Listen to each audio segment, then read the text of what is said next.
Let us start our semester 3 with the very first subject, that is Java programming. ठीक है, तो मतलब Java language हम इसमें पढ़ने वाले हैं।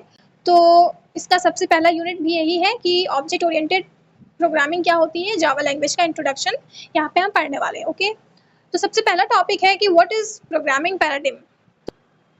तो पैराडिम का मतलब होता है कि स्टाइल या अप्रोच, ऐसा स्टाइल या अप्रोच जिसके थ्रू हम कोई प्रोग्राम लिखने वाले हैं। ठीक है, तो हमारे पास दो अप्रोच आते हैं, दो स्टाइल आती हैं जिनसे हम प्रोग्राम लिख सकते हैं। फर्स्ट ऑफ ऑल हमारी जो है वो प्रोसीजर ओरिएंटेड प्रोग्रामिंग है, and next one is object oriented programming. ठीक है, जिसमें से ऑब्जेक्ट ओरिएंटेड प्रोग्रामिंग हम पढ़ने वाले हैं। तो पीओपी में क्या होता था कि जो हमारे प्रोग्राम्स होते हैं वो स्मॉल पार्ट्स में डिवाइडेड होते थे, जिनको हम फंक्शंस कहते थे। ठीक है, मतलब जो हमारे पार्ट्स ऑफ द प्रोग्राम थे वो फंक्शंस हुआ करते थे।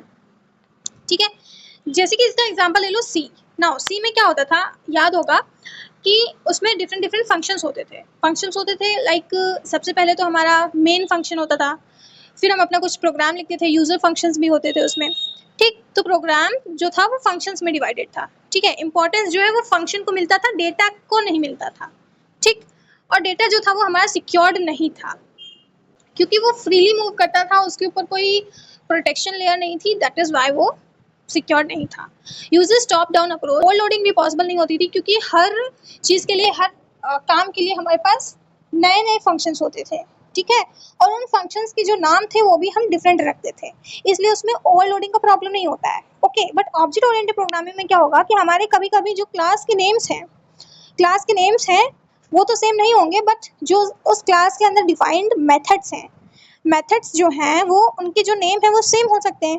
तो जब नेम सेम हो जाते हैं मेथड्स के, तो वहाँ पे ओवरलोडिंग की इशू आ जाता है। ठीक है, इधर एग्जांपल है C language, Pascal and Fortran, और यहाँ पे एग्जांपल है that is Java, C plus plus and Python. Okay, object oriented programming में जो हमारा प्रोग्राम है वो डिवाइडेड होता है पार्ट्स में, और उनको हम ऑब्जेक्ट्स कहते हैं, यानी ऑब्जेक्ट्स के पार्ट में जो है वो हमारा प्रोग्राम डिवाइडेड होता है। Importance is given to the data, यहाँ पे डेटा इंपॉर्टेंट होता है, ना कि फंक्शंस। इसीलिए यहाँ पे डेटा जो है वो सिक्योर्ड होता है, क्योंकि यहाँ पे डेटा के जो मतलब इनकैप्सुलेशन होता है, कहने का मतलब एक प्रोटेक्शन लेयर प्रेजेंट होती है। ठीक है, बॉटम अप अप्रोच रहता है, ओवरलोडिंग पॉसिबल होती है, वाई, क्योंकि यहाँ पे हम क्लास के अंदर के जो मेथड्स हैं उनके नेम सेम हो जाते हैं, इसलिए। ठीक, तो ये पूरा था, ये आता नहीं बट ऐसे ही इसको पढ़ना है। Basic concepts of object oriented programming. ठीक है, तो बेसिक कॉन्सेप्ट्स यानी कि जो बेसिक है वो देख लेते हैं। Programming approach that organises software design around the objects, यानी कि real world entities rather than functions and logics. ठीक है, तो ओओपी एक ऐसा प्रोग्रामिंग अप्रोच है जिसमें हम ऑब्जेक्ट्स के अराउंड अपना प्रोग्राम बनाते हैं, ना कि फंक्शंस और लॉजिक्स के अराउंड। ठीक, अ class is a blueprint template for creating objects. अब इन ऑब्जेक्ट्स को क्रिएट करने के लिए हमारे पास एक ब्लूप्रिंट होता है, या फिर हम बनाते हैं एक ब्लूप्रिंट, डिफाइन करते हैं एक ब्लूप्रिंट, सो डैट कि हमारा ऑब्जेक्ट जो है वो बन पाए। ठीक है, यानी कि एक काइंड ऑफ ढांचा तैयार करते हैं। ओके, यानी कि क्लास एक ब्लूप्रिंट है, और उसी की कॉपीज जब हम बना देते हैं, डिफाइंड कॉपीज जो होते हैं उनको हम ऑब्जेक्ट्स कहने लग जाते हैं। ठीक है, यानी बात सेम ही चीज़ की हो रही है।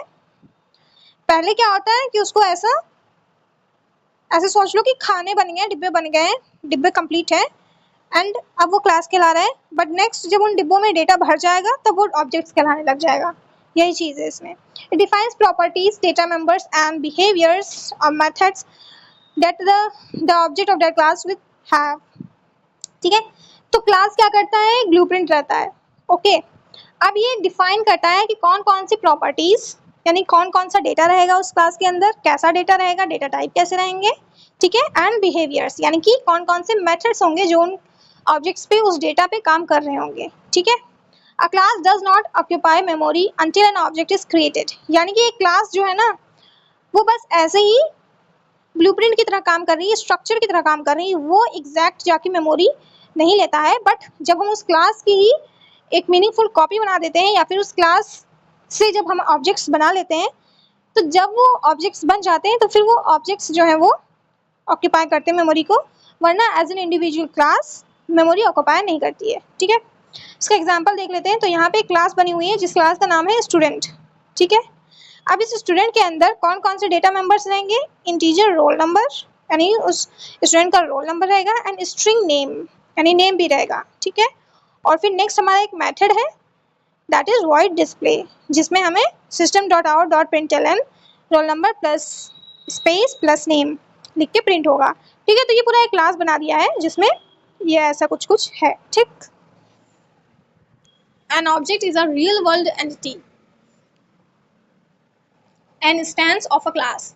ठीक है, तो जो क्लास है वो एक स्ट्रक्चर था, जब उस स्ट्रक्चर में जान दे दी जाएगी, यानी कि रियल वर्ल्ड एंटिटी कहने का मतलब रियल डेटा वहाँ पे प्रोवाइड करा दिया जाएगा, तब वो जो क्लास है, कहने का मतलब वो तो पहले तो क्लास थी, बट जब उस क्लास में जान डाल देंगे, यानी उस क्लास में जब हम डेटा भर देंगे, तब वो जो भरा हुआ डेटा सेट होगा उसको हम बोलेंगे ऑब्जेक्ट। ठीक है, इट हैज़ 3 कैरेक्टरिस्टिक्स, इसके पास 3 विशेषताएं होती हैं। फर्स्ट वन इज स्टेट, यानी कि इसके अंदर डेटा क्या रहेगा।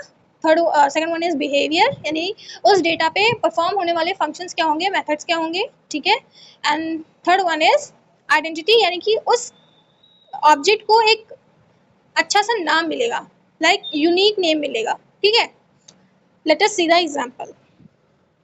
अब देखो ये क्लास है, ये ब्लूप्रिंट है। ठीक है, जिसमें हमें इंटीजर रोल नंबर रहेगा, स्ट्रिंग रहेगा और डिस्प्ले नाम का एक फंक्शन है, मेथड है। ठीक है, अब जब एक्चुअली हम उसमें डेटा भर देंगे, देखो डेटा भर दिया हमने, रोल नंबर 101, नेम ये और डिस्प्ले ये। ठीक है, अब इसको फर्स्ट ऑफ ऑल तो मेमोरी मिल रही होगी ऑब्जेक्ट को। ठीक है, क्लास को नहीं मिलती, ऑब्जेक्ट को मेमोरी मिलती है। सेकेंड वन, इसके पास डेटा है, क्या डेटा है, रोल नंबर 101, नेम अमन। ठीक है, बिहेवियर है, कहने का मतलब कोई फंक्शन है जो इस डेटा पे वर्क कर रहा होगा। ठीक है, आइडेंटिटी है, आइडेंटिटी कहने का मतलब एक यूनिक नेम है। देखो इस ऑब्जेक्ट का नेम क्या है, यूनिक S1। ठीक है, तो इस तरह से कुछ होता है। नेक्स्ट हम कुछ प्रॉपर्टीज पढ़ते हैं जो हमारे ऑब्जेक्ट ओरिएंटेड प्रोग्रामिंग में हमें मिलती हैं। ठीक है, फर्स्ट वन इज इनकैप्सुलेशन। ठीक है, wrapping up of the data, variables and methods, functions together into a single unit, class and restricting direct access to data using access modifiers like private, also called data hiding. ठीक है, तो encapsulation से क्या होता है कि हम data को हाइड कर देते हैं। कैसे हाइड कर देते हैं? ठीक है, अब देखो एक ऑब्जेक्ट में क्या क्या है, एक ऑब्जेक्ट में रोल नंबर है, नेम है, मेथड है, इन सबको क्या किया कि टुगेदरली लाकर एक सिंगल यूनिट में गैदर आउट कर दिया, गैदर कर दिया उसको। फिर अब उसमें जो रेस्ट्रिक्शन लगा दी कि डायरेक्ट एक्सेस नहीं हो पाएगा, मतलब कि अगर हम उस पर अगर उसको एक्सेस करना चाहें, उस क्लास को, उस ऑब्जेक्ट को एक्सेस करना चाहें तो वो इम्पॉसिबल है। वाई? क्योंकि वहाँ पे रेस्ट्रिक्ट कर दिया गया है कि डायरेक्ट एक्सेस नहीं हो सकता। अब ये रेस्ट्रिक्शंस कैसे लगाई जाती हैं? यूजिंग द एक्सेस मॉडिफायर्स, यानी कि प्राइवेट। यानी कि इनकैप्सुलेशन में क्या होता है कि जो हमारी क्लास होती है उसको डायरेक्ट एक्सेस नहीं मिल पाता, क्योंकि वहाँ पे रेस्ट्रिक्शन लगाई गई है, किसका यूज़ करके? एक्सेस मॉडिफायर्स, यानी कि प्राइवेट। ये एक एग्जांपल है कि हम एक्सेस मॉडिफायर्स लगा करके अपने डेटा को इनकैप्सुलेट कर सकते हैं, और ये खासियत हमें मिलती है ऑब्जेक्ट ओरिएंटेड प्रोग्रामिंग में। ठीक है, इसका रियल लाइफ एग्जाम्पल यही है कि जो कैप्सूल होता है, मतलब कैप्सूल, अब देखो उसके ऊपर शेल लगी होती है, बट उसके अंदर मेडिसिन, एक्चुअल मेडिसिन जो होती है वो उसी के अंदर प्रेजेंट होती है। ठीक है, तो कहने का मतलब वो प्रोटेक्शन दे रही है। हम डायरेक्टली उस पाउडर को, उस भरे मतलब जो उसके अंदर दवाई भरी हुई है उसको डायरेक्टली एक्सेस नहीं कर पा रहे हैं, हम उसके ऊपर एक कैप्सूल प्रोवाइड करा दे रहे हैं, सो डैट कि वो जो अंदर का मटेरियल है वो प्रोटेक्टेड रहे। राइट, नेक्स्ट एग्जांपल है, bank account class hides balance and provides only deposit withdraw methods. यानी कि जो हमारा बैंक अकाउंट है उसमें सिर्फ और सिर्फ हमें क्या इन्फॉर्मेशन मिलती है? डिपॉजिट की मिलती है, विथड्रॉ की मिलती है। अब एब्स्ट्रैक्शन देखते हैं, showing only essential features to the user and hiding internal implementation details. कहने का मतलब इसमें हम छिपाएंगे तो, बट इसमें हम क्या क्या छिपाएंगे? सिर्फ वो चीज़ें छिपाएंगे जो यूजर के काम की नहीं है। यूजर के काम का क्या नहीं है कि इंटरनली इम्प्लीमेंटेशन कैसे चल रहा है, इंटरनली हमारा डेटा कहाँ है, कहाँ जा रहा है, ये सब जो चीज़ें हैं ये यूजर के लिए इंपॉर्टेंट नहीं है। वाई? क्योंकि यूजर को सिर्फ अपना आउटपुट और इनपुट देना रहता है, दैट्स इट। अंदर क्या प्रोसेसिंग चल रही है वो हमारा और सर्वर का काम होता है। राइट, तो जो प्रोग्रामिंग की इम्प्लीमेंटेशन है, जो इंटरनल इम्प्लीमेंटेशन है, उसको हम हाइड कर देते हैं यूजर से, तो इस चीज़ को कहते हैं एब्स्ट्रैक्शन। ठीक है, सिर्फ एसेंशियल चीज़ें ही यूजर को दिखाते हैं जिससे उससे इंटरेक्ट करना है, ना कि हम उसको इंटरनल इम्प्लीमेंटेशन डिटेल्स प्रोवाइड कराते हैं। ओके, जैसे कि एग्जांपल देख लेते हैं, while driving a car we use the steering accelerator brake. ठीक है, तो ये कार को यूज़ करने के लिए जो ऊपर हमारे टूल्स दिए गए हैं वही हम यूज़ करते हैं। ठीक है, अब हम इंटरनली इंजन में क्या चल रहा है, कैसे कार रुक रही है, कैसे फ्यूल बर्निंग स्टॉप हो जाता है, फिर कार रुकती है, ये सारा जो चीज़ है ये सब हमें दिख नहीं रहा होता है। वाई? क्योंकि वो एब्स्ट्रैक्शन लेयर में कवर्ड है, ठीक है, क्योंकि वो इंपॉर्टेंट नहीं है, यूजर को सिर्फ इतना इंपॉर्टेंट है कि उसको ड्राइव करके उसको जाना है कहीं पे, ठीक है। So this is the important. तो जो इंपॉर्टेंट चीज़ें हैं वो सिर्फ उसको दिख रही हैं, जो हाइड करने वाली चीज़ें वो हाइडेड ही हैं, ठीक। तो उसको बोलते हैं abstraction. Now comes the inheritance, उसको देखते हैं। इनहेरिटेंस में क्या होता है कि देखो हमारी क्लास होती है, ओके, बट अगर मान लो कि हमें सेम क्लास नेक्स्ट हमें कहीं पे जरूरत पड़ रही है उस क्लास की, ठीक है, तो इसमें हम क्या कर सकते हैं, इनहेरिटेंस कर सकते हैं। Let us see it's definition. The mechanism by which one class acquires the properties and behavior of another class। एक ऐसा मेथड, एक ऐसा मैकेनिज्म जिसमें एक क्लास, कोई क्लास है, वो किसी और क्लास का जो प्रॉपर्टी है, बिहेवियर है, वो अपने अंदर अक्वायर करा रही है, तो उस चीज़ को बोलते हैं कि इनहेरिटेंस हो रहा है, ठीक है। अब इसमें एक कीवर्ड होता है जावा लैंग्वेज में, एक्सटेंड्स। जब ये कीवर्ड हम यूज़ करते हैं तब इनहेरिटेंस करवा पाते हैं, ठीक है। इसका ये क्या प्रमोट करता है, कोड रीयूजेबिलिटी, यानी कि कोड ये रीयूज कर सकते हैं हम लोग, ठीक है। अब पेरेंट क्लास क्या होगी, चलो इसका एग्जांपल ले लेते हैं, देखते हैं, ठीक है। तो देखो यहाँ पे पेरेंट क्लास थी एक, ओके। पेरेंट क्लास का नाम है एनिमल, यानी कोई भी जानवर हो सकता है। अब उस जानवर के पास क्या क्या होगा, उसके पास अपना शरीर होगा, उसका कुछ नाम होगा कि कुत्ता है या फिर सॉरी कि डैग है या डॉग है या कैट है या रैबिट है ना, लेकिन वो हाँ है सब क्या, एनिमल। सो उनके पास प्रॉपर्टीज क्या होंगी, एनिमल जैसी ही होंगी। उनकी ईटिंग हैबिट्स, उनका जो भी है वो एनिमल जैसा ही होगा, ठीक है। अब हमने इसको देख लिया कि डॉग चाइल्ड है, एक कैट है, ठीक। तो ये जो ईटिंग और स्लीपिंग है ये एनिमल से ही तो आया इनमें, क्योंकि इनका ओवरऑल क्लास क्या है, एनिमल, यानी कि ये एनिमल क्लास से ईटिंग और स्लीपिंग हैबिट्स जो है वो इनहेरिट कर रही हैं, ठीक है। तो ये था। नेक्स्ट हमारा टॉपिक है पॉलीमॉर्फिज्म, इसको देखते हैं। पॉली मीन्स होता है मैनी और मॉर्फ मीन्स होता है फॉर्म्स, ठीक है। यानी कि कुछ समझ में आ रहा है कि बहुत सारी फॉर्म्स होने वाली है, ठीक है। The ability of an object method operator to take multiple forms, यानी कि अगर जो हमारा ऑब्जेक्ट है, मेथड्स है या फिर जो भी ऑपरेटर है, कोई भी ऑपरेशन है, ठीक, ये जो है मल्टीपल फॉर्म्स ले सकते हैं, ठीक है। इसके एग्जांपल है या फिर टाइप्स हैं कि कंपाइल टाइम पॉलीमॉर्फिज्म, यानी कि जो स्टैटिक होता है जिसकी मेथड ओवरलोडिंग, ऑपरेटर ओवरलोडिंग, ठीक है। और फिर रन टाइम पॉलीमॉर्फिज्म होता है, दैट इज मेथड ओवरराइडिंग, ठीक है। तो ये कुछ एग्जांपल्स हैं, इनको हम बाद में बहुत ही अच्छे से पढ़ने वाले हैं, बट अभी के लिए समझो पॉलीमॉर्फिज्म क्या होता है। It is an ability in which an object और मेथड और operator can take multiple forms, ठीक है। और इसके दो टाइप्स होते हैं, first one is compile time and second one is run time. Compile time वाला स्टैटिक होता है, रन टाइम वाला डायनेमिक होता है, दैट्स इट। नेक्स्ट वन है मैसेज पासिंग। इसको हमने पढ़ा था जब हमने आईपीसी सीखा था, यानी इंटर प्रोसेस कम्युनिकेशन, ठीक। यहाँ पे भी देख लेते हैं कि जो हमारे ऑब्जेक्ट्स हैं, मान लो कि एक ऑब्जेक्ट है ए, एक ऑब्जेक्ट है बी, और उन दोनों ऑब्जेक्ट्स को कम्युनिकेट करना है, ठीक है। तो ये कम्युनिकेशन कैसे होगा कि सेंडिंग और रिसीविंग हो, ठीक है। और ये चीज़ हम इसी चीज़ को हम मैसेज पासिंग कहते हैं, ठीक है। अब जावा में ये कैसे हो पाता है कि दो ऑब्जेक्ट्स आपस में कम्युनिकेट कैसे करेंगे, कैसे अपनी सेंडिंग और रिसीविंग का जो प्रोसेस है वो कर पाएंगे, through using the methods OP, यानी ऑब्जेक्ट ओरिएंटेड प्रोग्रामिंग के बेनिफिट्स क्या है। First one is code reusability, why, क्योंकि यहाँ पे इनहेरिटेंस होता है, दैट्स वाई। डेटा सिक्योरिटी होती है क्योंकि एनकैप्सुलेशन होता है। रिड्यूस्ड कोड कॉम्प्लेक्सिटी रिडंडेंसी, यहाँ पे डेटा रिडंडेंसी नहीं होता है, ठीक है। एंड इजी टू मेंटेन, इसको हम इजी मेंटेन कर सकते हैं। Real world entity modelling is easy, हम रियल वर्ल्ड एंटिटी पे काम करते हैं, दैट इज अपने ऑब्जेक्ट्स पे वर्क करते हैं, इसलिए ये इजी हो गया। Improves productivity using reusable software components, इससे प्रोडक्टिविटी बढ़ जाती है, वाई, क्योंकि यहाँ पे रीयूजेबिलिटी भी होती है, ठीक। तो ये था object oriented analysis and modelling, ठीक है। तो इसको हम देखते हैं एक बार। तो जब भी हमें कोई सॉफ्टवेयर बनाना होता है ना, सॉफ्टवेयर डेवलपमेंट का काम करना पड़ता है, ठीक है, तो उसमें सबसे पहला फेज जो आता है वो होता है ऑब्जेक्ट ओरिएंटेड एनालिसिस। इसके अंदर हम क्या करते हैं कि जो हमारी प्रॉब्लम है या फिर जो भी हमें सिस्टम बनाना है या फिर जो भी टास्क है जो हमें परफॉर्म करना है, इसको हम एग्जामिन करते हैं, ठीक है। अब इसमें इसको एग्जामिन करने के बाद हम पता करते हैं कि इसकी नीड क्यों है, कैसी नीड है, तो हमें ये बनाना पड़ रहा है, ठीक है। नीड समझते हैं और फिर और ये हम सब कब करते हैं? एक्चुअल कोडिंग से पहले, ठीक है। तो ये पूरा एनालिसिस के अंदर आ जाता है कि इसकी नीड क्यों है, इसमें क्या क्या लगने वाला है, ये सब प्रोग्रामिंग के पहले आता है, ठीक है।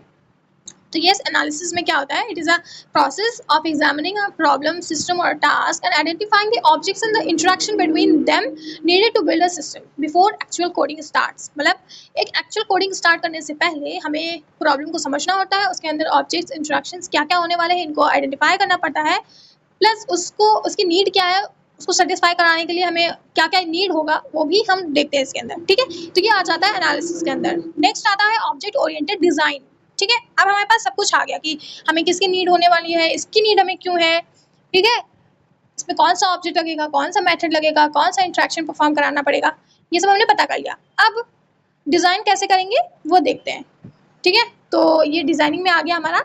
And last step is actual coding, कि हम एक्चुअल अपना कोडिंग स्टार्ट करते हैं। तो मॉडलिंग देखते हैं। तो मॉडलिंग में क्या आता है? It is a process of representing a real world system using objects and classes through visual diagrams, mostly UML, so that the system can be understood, designed and communicated clearly before implementation। यानी जब हम software का implementation करते हैं उससे पहले भी हमारे पास एक प्रोसेस होता है जिसके अंदर हम जो हमारा सिस्टम बनाया है हमने उसको, ऑब्जेक्ट्स और उसके अंदर जो क्लासेस और ऑब्जेक्ट्स हैं इसको, ठीक है, उन सबको विजुअल डायग्राम्स के थ्रू हम दिखाते हैं, ठीक है। तो मॉडलिंग में क्या हो गया कि हम डायग्राम्स के थ्रू रिप्रेजेंट कर रहे हैं, सो डैट कि हम इसको डिज़ाइन को या फिर जो सिस्टम हमारा बनेगा उसको पहले से ही अच्छे से समझ लें कि क्या क्या होने वाला है इम्प्लीमेंट करने से पहले ही, ठीक है।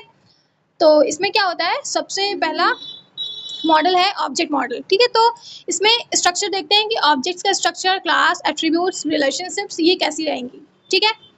इसको हम कैसे बनाते हैं, मतलब कौन सी डायग्राम बनाते हैं इसके अंदर? क्लास और ऑब्जेक्ट डायग्राम्स, ठीक है। Next one is dynamic model. इसमें क्या होता है? Time independent behaviour, state changes of objects. यानी जो ऑब्जेक्ट्स जो है हमने कहा ना कि डिफरेंट फॉर्म्स ले सकते हैं, ठीक है। तो इनकी जो स्टेट चेंजमेंट्स होंगी इसको भी हम अच्छे से पढ़ते हैं और इसका डायग्राम बनाते हैं, स्टेट डायग्राम, ठीक है। Next one is functional model, यानी कि जो फंक्शन कर रहा होगा, यानी कि एक प्रॉपर एल्गोरिदम या फिर फ्लो चार्ट जिसमें हमें दिखेगा कि किस तरह से इनपुट से लेके आउटपुट तक हमारी वर्क फ्लो चल रही है, ठीक है। तो इसमें जो डायग्राम बनता है वो DFD होता है, that is data flow diagram, ठीक है। इसमें हम ट्रांसफॉर्मेशन और प्रोसेसेस जो एक सिस्टम में परफॉर्म होने वाली है उनका फ्लो चार्ट, उनका डायग्राम बना करके समझते हैं उसको, ठीक है।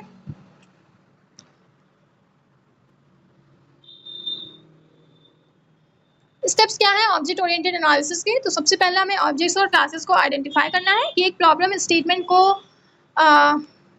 समझने के लिए हमें कौन कौन सी ऑब्जेक्ट्स एंड क्लासेस लगने वाली हैं। फिर हम उन ऑब्जेक्ट्स एंड क्लासेस की प्रॉपर्टीज देखते हैं, ठीक है। एंड नेक्स्ट वन हम उनके बिहेवियर्स, ऑपरेशंस, इंट्रैक्शंस देखते हैं जिनको हम मेथड्स के अंदर लेंगे। And fourth one is identifying relationships between objects, यानी कि रिलेशनशिप्स क्या है ऑब्जेक्ट्स के बीच में वो भी हम देखते हैं, जैसे कि एसोसिएशन, एग्रीगेशन, इनहेरिटेंस, ये सब, ठीक है। Build the object model, class diagram. फिर हम एक लास्टली मॉडल बनाते हैं, यानी कि क्लास का डायग्राम बनाते हैं कि हमारी क्लास कैसे बनेगी, ठीक है। अब इसका एडवांटेज देख लेते हैं। तो ये रियल वर्ल्ड प्रॉब्लम और सॉफ्टवेयर का सॉल्यूशन, इन दोनों के बीच का जो गैप है उसको कम करता है। Easy to identify reusable components early. अब प्रोग्राम बनाने बैठेंगे डायरेक्टली तो हमें नहीं पता चलेगा कि कौन सी चीज़ का ज़रूरत हमें बार बार पड़ने वाला है। इससे ही पहले हम मॉडलिंग और एनालिसिस करते हैं, सो डैट की जो बार बार याद या फिर काम करने वाला जो चीज़ है वो पहले ही पता चल जाए, सो डैट कि हम अपना टाइम बचा सकें, right. Improves communication between developer and clients using diagrams, यानी कि जो हमारा क्लाइंट है जो प्रॉब्लम स्टेटमेंट लेकर आया है जिसका हम सॉल्यूशन देने वाले हैं, यानी कि डेवलपर एक सिस्टम बना करके, तो उन दोनों के बीच में जो कम्युनिकेशन होना है कि मेरा सॉफ्टवेयर ऐसा होना चाहिए, इसमें ये क्वालिटीज़ होनी चाहिए, इसमें ये इंट्रैक्शंस होनी चाहिए, इसमें ऐसा साइन अप होगा, ऐसा लॉगिन होगा, लाइक दिस जो भी कम्युनिकेशन रहता है वो डायग्राम्स के थ्रू, यानी जो ये एनालिसिस और मॉडलिंग वाला कॉन्सेप्ट है इन प्रोसेसेस के थ्रू बहुत ईजी हो जाता है, सो डैट कि क्लाइंट्स और डेवलपर आपस में बढ़िया से कम्युनिकेट कर सके थ्रू द डायग्राम्स और उनकी अंडरस्टैंडिंग भी अच्छी हो जाए, ओके। Reduce development risk. अब इसमें देखो कि जब प्रॉपर्ली हमारे पास विजुअल रहेगा, मॉडल बन जाएगा, एक्चुअल कोडिंग से पहले, एक्चुअल डेवलपमेंट करने से पहले हमारे पास एक उसका प्रोटोटाइप होगा, डेवलपमेंट मॉडल बना रखा होगा डायग्राम्स के थ्रू, तो हम इजीली समझ पाएंगे कि कहाँ पे रिस्क है, कहाँ पे फेलियर आ सकता है, तो इसको हम पहले ही जान जाएंगे, राइट। क्योंकि उसके एरर्स जो है वो हम डायग्राम्स में ही आइडेंटिफाई कर चुके होंगे, तो लास्ट में जो हम डेवलपमेंट बना करके सिस्टम रेडी कर देंगे उसके अंदर का जो रिस्क है वो खत्म हो जाएगा, राइट। या अब आते हैं हम अपने जावा पे। फाइनली अब हम जावा पढ़ने वाले हैं। तो जावा इन्वायरमेंट क्या होता है, इसमें सबसे पहले हिस्ट्री देख लेते हैं जावा की। तो ये डेवलप किया गया था जेम्स गॉसलिंग के थ्रू, और इनकी टीम जो थी वो किस कंपनी की थी, सन माइक्रो सिस्टम्स इन 1991। ठीक है, इसका जो ओरिजिनल नेम है वो ओक था। ठीक है, लेटर रीनेम्ड जावा इन 1995, यानी कि 1991 में इसका नाम OAK था एंड नाउ इन 1995 में जावा हो गया। थैंक गॉड, जावा अच्छा लगता है। Sun Microsystems were acquired by Oracle Corporation in 2010, यानी कि आई थिंक कि जो हमारा माइक्रो सिस्टम्स का कंपनी था उसको Oracle Corporation ने अक्वायर कर लिया था। तो अब जो जावा है वो ओन की जाती है Oracle की कंपनी से। ठीक है, Java is platform independent object oriented secure and robust language. ठीक है, तो हमारी जो जावा है वो प्लेटफॉर्म इंडिपेंडेंट है। प्लेटफॉर्म इंडिपेंडेंट कहने का मतलब कि जो अगर हमने जावा का प्रोग्राम विंडो पे लिखा है, ठीक है, तो अब वो प्रोग्राम उठाकर अगर हम चाहें लिनक्स पे रन करना चाहें तो लिनक्स पे भी रन हो जाएगा। अगर उसी प्रोग्राम को उठाकर हम किसी और मैक ऑपरेटिंग सिस्टम पे रन करना चाहें तो उस पर भी चल जाएगा। क्यों चल जाएगा? क्योंकि ये प्लेटफॉर्म इंडिपेंडेंट है, ये इसको ऑपरेटिंग सिस्टम से ज़्यादा लेना देना नहीं होता। अभी मैं बताऊंगी जावा वर्चुअल मशीन के बारे में। ठीक है, तो इसीलिए ये प्लेटफॉर्म इंडिपेंडेंट है। Let me tell you in the next section. तो जावा के एनवायरनमेंट में 3 चीज़ें आती हैं, 3 कंपोनेंट्स होते हैं जावा के एनवायरनमेंट के। First component is Java development kit. अब इसमें क्या होता है कि जितनी भी लाइब्रेरीज, ठीक है, जितने भी पैकेजेस, ठीक है, जितना भी लगने वाला है एक जावा प्रोग्राम को बनाने से लेकर के रन करने तक, जितने भी यूजेस आने वाले हैं, जो भी फंक्शंस, जो भी लाइब्रेरीज, जो भी पैकेजेस लगने वाले हैं, वो सारा हमें कहाँ पे मिलता है? जावा डेवलपमेंट किट में। ठीक है, ये हो गया पहला। Next one is JRE। अब ये क्या होता है? Java run time environment provides environment to run Java language. तो JDK यानी जावा डेवलपमेंट किट में क्या होता है कि ये हमारी JRE पहले से ही प्रोवाइड कर, मतलब कि ऐसे समझो ये थोड़ा सा हायरार्की में चल रहा है। JDK क्या है कि पूरा प्रोग्राम कैसे लिखेंगे, कैसे रन होगा, इन सब के लिए जो भी लगने वाला है वो JDK में है। ठीक है, अब इस JDK के अंदर क्या है? JRE। अब JRE क्या करता है कि एक एक्चुअल प्रोग्राम कैसे रन करेगा उसका मेथड प्रोवाइड कराता है, उसका एनवायरनमेंट प्रोवाइड कराता है। ठीक है, तो JDK क्या हो गया? ओवरऑल कैसे बनेगा उसका एनवायरनमेंट। फिर JRE क्या है? ओवरऑल कैसे रन करेगा उसका एनवायरनमेंट। एंड लास्ट में JVM। तो JVM जो है वो जावा वर्चुअल मशीन, जिसके बारे में बात कर रही थी, तो ये एक ऐसा वर्चुअल मशीन है, कहने का मतलब कि एक जावा प्रोग्राम को रन करने के लिए उसको रन कैसे करेंगे? जब उसका हम बाइट कोड रन कराएंगे तभी वो रन होगा। यानी कि इस बाइट कोड को रन कराने के लिए जो ऑपरेटिंग सिस्टम हमें चाहिए होता था वो यहाँ पे नहीं चाहिए, यहाँ पे हमें JVM चाहिए, जो हमें मिलता है जावा डेवलपमेंट किट में। और इसी की वजह से वो प्लेटफॉर्म इंडिपेंडेंट है। समझ गए? प्लेटफॉर्म इंडिपेंडेंट कहने का मतलब कि वो किसी भी सिस्टम पे रन कर सकता है, किसी भी ऑपरेटिंग सिस्टम में रन कर सकता है। वाई? क्योंकि उसको ऑपरेटिंग सिस्टम में एक्चुअल उससे मतलब ही नहीं है, क्योंकि इसका खुद का एक जावा वर्चुअल मशीन है जो उसके प्रोग्राम को रन करा देता है। ठीक, so these are the components of Java environment. इसको देख लेते हैं। JDK के अंदर JRE और JRE के अंदर जावा वर्चुअल मशीन आ रहा है। ठीक है, तो कहने का मतलब कि JDK हमें पूरा एनवायरनमेंट प्रोवाइड करता है, पूरे डेवलपमेंट किट है ये। JRE क्या करता है कि प्रोग्राम कैसे रन करेगा उसका एनवायरनमेंट प्रोवाइड करता है।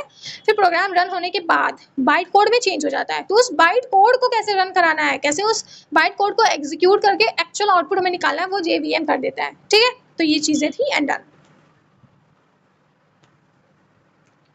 अब फीचर्स देख लेते हैं अपने जावा की। तो ये सबसे पहले तो सिंपल है, यानी कि इसका सिंटैक्स बड़ा इजी है, इसके अंदर कोई पॉइंटर नाम का कॉन्सेप्ट नहीं होता, यानी इसमें पॉइंटर्स नहीं होते हैं। ठीक है, ऑटोमेटिक गार्बेज कलेक्शन। अब इसमें जो गार्बेज कलेक्शन है वो ऑटोमेटिक है। ठीक है, यानी कि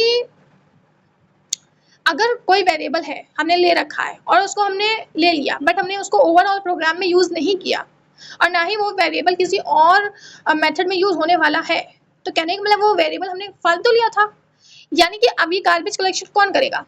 अपना जावा खुद कर लेगा। ठीक है, ऑटोमेटिक। अगर हम अनयूज जो वेरिएबल्स हैं जो इन्हें यूज नहीं किया गया है तो ये खुद ही साफ कर देगा उनको। ठीक है, ऑब्जेक्ट ओरिएंटेड है, यानी कि इसमें जितने भी OOP के खासियत है, प्रॉपर्टीज हैं, वो इसके अंदर है हमारे पास। ठीक है, प्लेटफॉर्म इंडिपेंडेंट है। वाई? क्योंकि इसका बाइट कोड जो है वो JVM से रन होता है, ना कि ऑपरेटिंग सिस्टम से। तो इसीलिए हर प्लेटफॉर्म पे ये रन हो सकता है। सिक्योर्ड है क्योंकि इसमें कोई पॉइंटर्स नहीं है, और ये रन किसके अंदर करता है, JVM के अंदर। तो बेसिकली इसके पास खुद का एक अपना प्राइवेट इन्वायरमेंट है जिसके अंदर वो डेवलप भी हो रहा है, रन भी हो रहा है, एग्जीक्यूट भी हो रहा है, ठीक है। तो बेसिकली इसको पेनिट्रेट करना इज इम्पॉसिबल, यानी कि इसकी जो सिक्योरिटी वो बहुत ही हाई है। रॉबस्ट है, वाई, क्योंकि इसका जो मेमोरी मैनेजमेंट है वो परफेक्ट है। इसकी एक्सेप्शन हैंडलिंग, यानी कि जो भी हमारे बग्स आ जाते हैं रन करते करते उसको भी ये हैंडल कर लेता है, और इसमें कोई भी पॉइंटर अर्थमेटिक नहीं है, तो वो भी ईजी है, ठीक है। ये मल्टी थ्रेडेड है, वाई, क्योंकि इसमें हम एक टास्क मतलब कि इसमें बहुत सारे टास्क जो है वो एक साथ चल सकते हैं। ये होता है मल्टी थ्रेडिंग का मतलब। पोर्टेबल है, यानी कि ये जो बाइट कोड अगर हमारे पास आ जाए तो इस बाइट कोड को हम कहीं पे भी रन करा सकते हैं, it is portable, right. High performance, why, क्योंकि इसका जो कंपाइलर है वो जस्ट इन टाइम कंपाइलर है, जिससे स्पीड जो है वो इम्प्रूव हो जाती है। डिस्ट्रीब्यूटेड है, supports networking, RMI, AGB for distributed apps. यानी डिस्ट्रीब्यूटेड है कहने का मतलब इसका सोर्स कोड जो है वो इजीली अवेलेबल है। डायनेमिक है, यानी कि dynamic loading of classes at run time, यानी रन टाइम के टाइम पर क्लासेस जो है वो लोड होती हैं, यानी कि स्टैटिक नहीं है। हम अगर एक बार क्लासेस बना लिए तो उसके बाद दूसरी क्लास भी बना सकते हैं, इसमें कोई ऐसा साइज लिमिट नहीं है, ठीक है।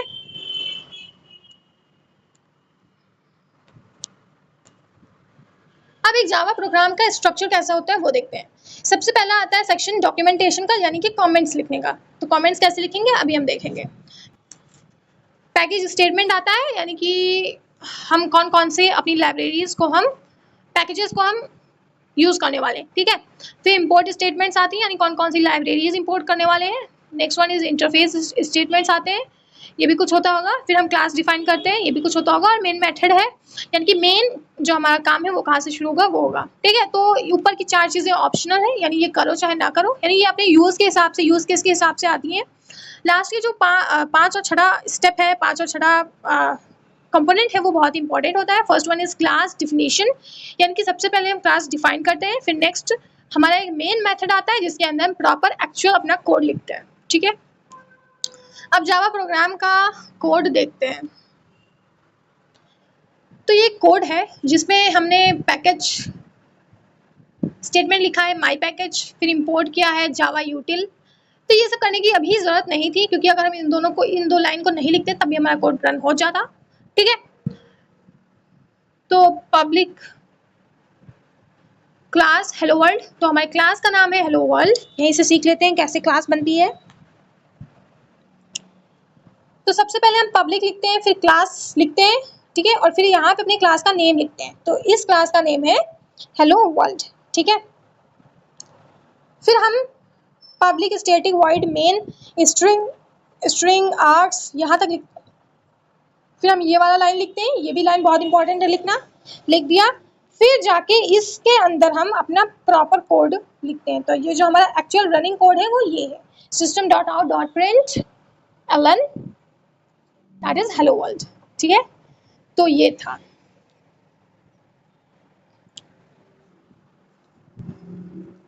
अब हम हर पार्ट का एक्सप्लेनेशन देख लेते हैं। तो लेट अस सी कि कौन सा पार्ट क्या करता है। तो पैकेज क्या होता है, groups related classes together helps avoiding naming conflicts, ठीक है। तो ये कुछ चीज़ है जिससे हम जो हम क्लास के नेम लिखते हैं उसमें जो कॉन्फ्लिक्ट्स आते हैं उनको रिजॉल्व करने के लिए ऐसे कुछ पैकेजेस को हम लिख रहे होते हैं, स्टेटमेंट डाल रहे होते हैं अपने प्रोग्राम के अंदर। Next one is import statement. इसमें क्या करते हैं कि जो हमारी यूजर डिफाइंड क्लासेस हैं, ठीक है, इनको अगर हम इंक्लूड करना चाह रहे हैं या फिर जो हमारी बिल्ट इन क्लासेस हमें प्रोवाइड करा दी गई हैं, यानी कि लाइब्रेरीज वगैरह, इन सबको इंपोर्ट कराने के लिए इंपोर्ट स्टेटमेंट यूज होता है। नेक्स्ट वन है क्लास। क्लास एक ऐसा कीवर्ड है जिससे हम एक नई क्लास बनाते हैं, ठीक है। Second one is public. तो ये पब्लिक एक्सेस मॉडिफायर है, ठीक है। पब्लिक कहने का मतलब कि हम इस क्लास को, जो हमने क्लास बनाई है दैट इज हेलो वर्ल्ड, ठीक है, इसको हमने पब्लिक कर दिया। यानी कहने का मतलब इसको आप कोई भी, मतलब कोई भी क्या, कहीं से भी इसको एक्सेस किया जा सकता है, ठीक है। अभी इसी जगह पर हमने प्राइवेट लिया होता तो ये कहीं से भी एक्सेस नहीं होता, वही चीज़ होती है यहाँ पर, ठीक है। Next one is static. फिर methods belongs to class not object, can run without creating object, ठीक है। तो ये जो मेथड है स्टैटिक मेथड वो क्लास के लिए है, ठीक है, और ये रन होता है क्लास ना भी बनी हो तब भी, ठीक है। वॉइड का मतलब होता है कि जो हमारा मेन फंक्शन है वो रिटर्न क्या करेगा, उसका रिटर्न टाइप है वो, ठीक है।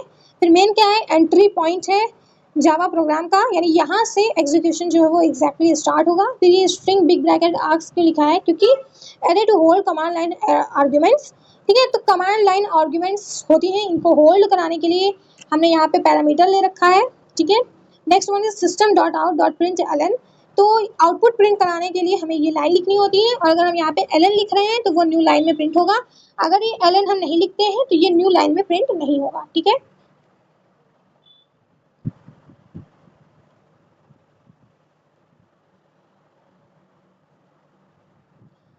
तो ये जो मेन मेथड है, ये जो हम मेन वाली लाइन लिखते हैं वो हमेशा ऐसी ही होनी चाहिए, क्योंकि जो हमारा JVM है, ठीक है, यानी जो जावा वर्चुअल मशीन है जिसको बाइट कोड अब रन कराना है वो इसी चीज को ढूंढता है, ठीक है। तो इसीलिए हमें मेन मेथड जो है वो ऐसी ही लिखनी है, that is public static void main, फिर ऐसे करके, ठीक है।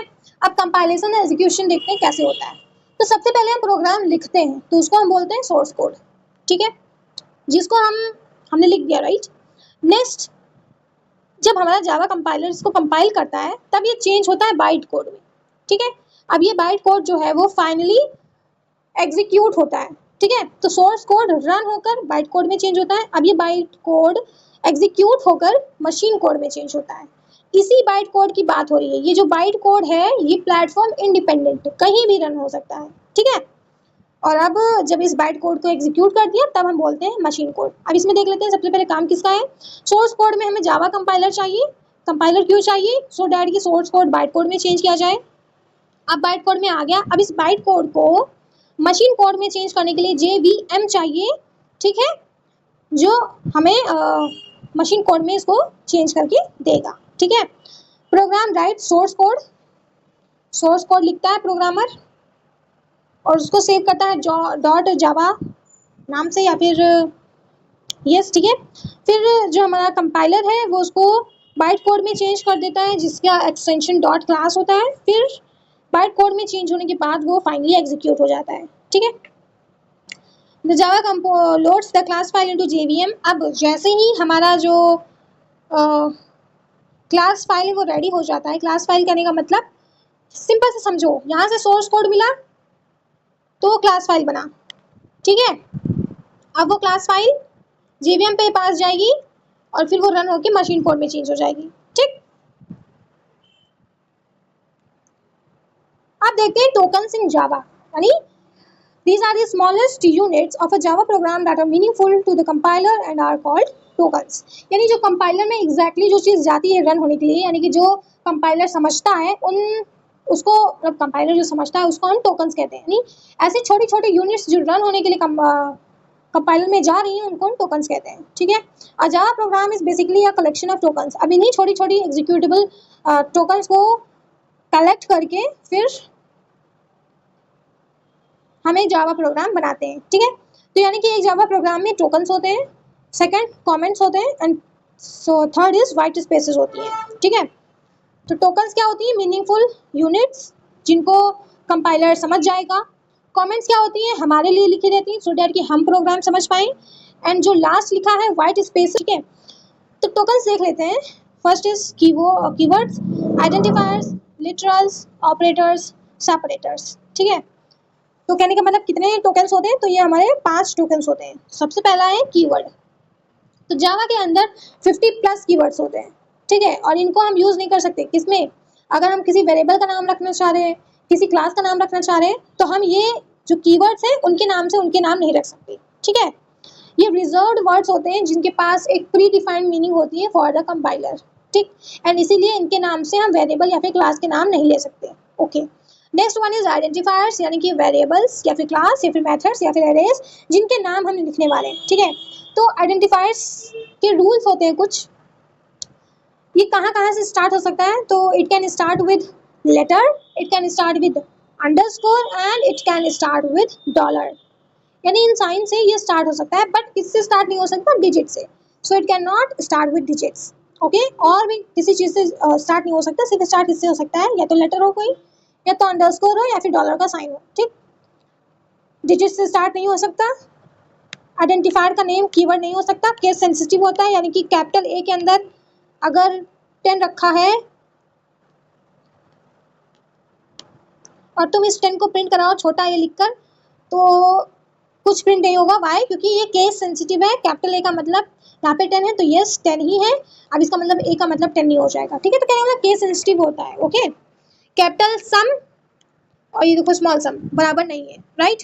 नो स्पेसेस और special symbols,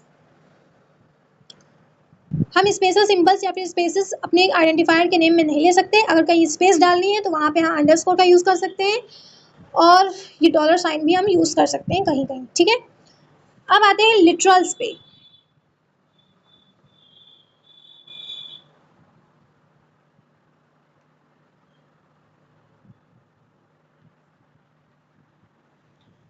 fixed constant values assign directly to the variables types of literals. ठीक है, तो लिटरल्स क्या होते हैं, कांस्टेंट वैल्यूज जो चेंज नहीं होने वाली, हमने डायरेक्टली वेरिएबल्स को असाइन कर दिया है। और एक बार जब हमने असाइन कर दिया लिटरल्स को, यानी उन कांस्टेंट और फिक्स वैल्यूज को असाइन कर दिया, तो फिर वो अब आगे चेंज नहीं होंगे। ठीक, टाइप्स देख लेते हैं।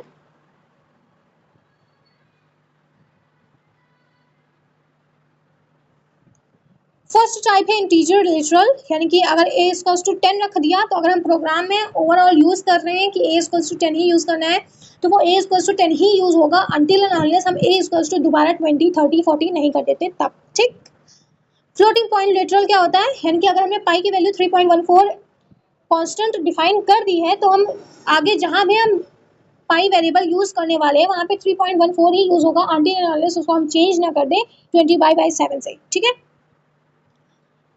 कैरेक्टर लिटरल क्या होता है कि कैरेक्टर वैल्यूज जो होती हैं वो भी चेंज नहीं होगी अनटिल अनलेस हम खुद उन्हें चेंज ना करें। तो स्ट्रिंग लिटरल्स भी आते हैं, फिर बुलियन लिटरल्स आते हैं, ट्रू एंड फॉल्स, फिर नल लिटरल्स भी आते हैं, यानी कि नल। ठीक, ये कुछ टाइप्स थे। नेक्स्ट हम ऑपरेटर्स देख लेते हैं। तो हमारे कुछ ऑपरेटर्स हैं जिनसे हम अपने मैथमेटिकल या फिर लॉजिकल चीज़ें परफॉर्म करते हैं। ठीक है, और इनको हम प्रॉपरली अच्छे से देखेंगे आगे के चैप्टर्स में। ठीक, अब हम सेपरेटर्स और पंक्चुएटर्स देख लेते हैं।